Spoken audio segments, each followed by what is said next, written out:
Check out this monstrosity. Holy shit.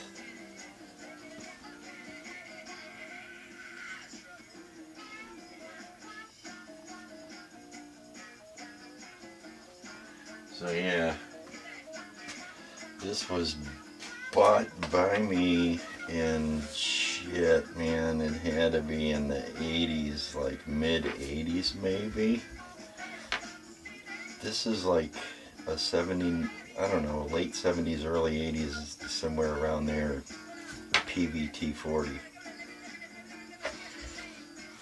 I think it weighs a fucking ton. I probably play this for like 2 songs tops. Then I'd switch out for the J bass, P bass. PVT 40. Made in USA. Cigarette burn and everything. Unbelievable. This thing is... It's pretty freaking cool. I like it. I mean, this is... we used this bass for all our early recordings. Me and Ray. But yeah, this thing's got some corrosion. The bridge is corroded. I went and looked on online and check out some other bridges, and some of them were, they had corrosion on them too, and they wanted, you know, money for them. But I don't know. This is original. I'm probably just gonna keep it. I mean, I gotta clean this thing up. I took the strings off and cleaned it all up, but some of this needs to be addressed. But I mean, it's pretty clean, but there is corrosion on there. And it says made in the USA right there. Oh, on the back, where does it say? Let me see. There's, what is it? US patents pending. It's pretty cool. I like it. But it works. All the electronics work. These things are busted up, man. I gotta get some of these, what do you call them, surrounds or whatever, for the pickups. I was just gonna leave the pickups alone, but they're busted up. I glued these together. But yeah, it's got major rash on here, but it's all original. Everything's original. It's pretty cool looking. I mean, string through. It's got that cool, see, let me show you the cool neck plate there. The bolt-on plate, if you will. I'm not sure with it, but anyway, it's pretty fucking cool. But man, it weighs a ton. Holy shit! Let me see. So it was bridge,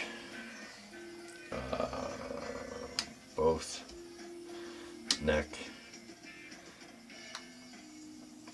This is a phase switch, I believe. It's like, but it's got some pretty cool. You can get some pretty cool tones out of this thing. It's a nice bass. It's probably what I'm playing right now. What you're listening to. It's got a little chunk in the wood here. I mean, but it's totally natural. It's just neat.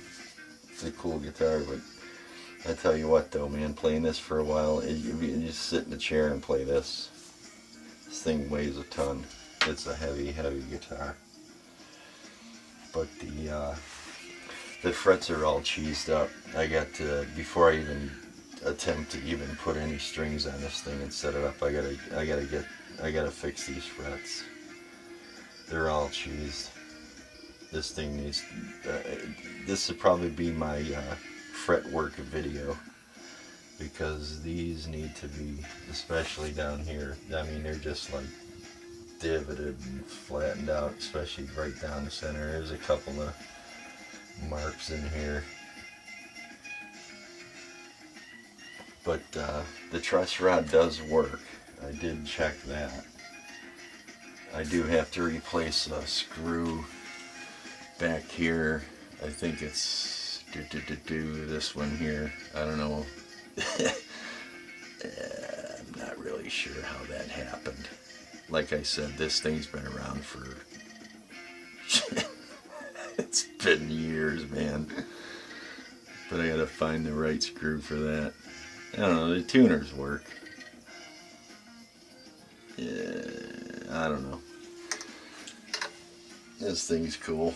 So yeah, I'll probably I'll do some fret work on this and clean up. I mean, it's worth it. It's a pretty cool ass bass. I really like it. It's just got a good look to it. It feels good. It plays good. I played the shit out of this thing for years. So yeah, it's got all original. It's all original. But like I said, the electronics work. Everything works. But yeah, this is all cheesed up. This has got, I don't know if you can see that. It's got some crunge on it. Ooh, it's bad. You see that? Yeah. But they got some, I seen one that was like identical to this one. I wanted to keep it but the same. But there's some different ones out there. But they had a little bit of cheese on them too. Not cheese. What do you call it? Corrosion? Probably corrosion from going like this with your hand. It's probably why it's more here. Because you're going getting all your beer and sweat and DNA all over that. It's just like lifted up. But yeah, it's probably the metal. But anyway, I gotta clean. I'm just gonna leave these. I'm gonna clean these all up.